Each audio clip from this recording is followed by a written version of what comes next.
Well, ang pinakamalapit na, hinog na, at pipirmahan ko maya-maya yung information against Senator Jinggoy Estrada. Information to be filed with Sandigan Bayan in the soonest possible time. Hopefully Thursday. We will file it first thing in the morning by Thursday. Anong kaso po? Plunder and other related offenses. Related pa rin po sa flood control. Flood control. Sir, Yes. based on the DOJ record, Microphone. Apo, related pa rin po sa flood control.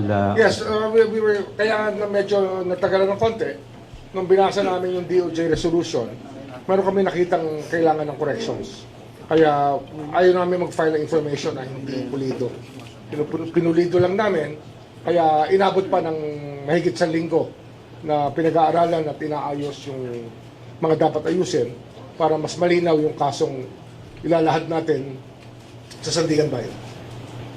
May co-accuse po dito si Senator Jinggoy, Ombudsman. Meron, pero ang iba sa kanila kasi mga state witness na eh. Mga ano na, mga nakuha na natin na bigyan ng proteksyon ng batas sapagkat kailangan yung ulang testimonya para magkatuloy-tuloy ang mga kasong ito. Thank you very much. Ombudsman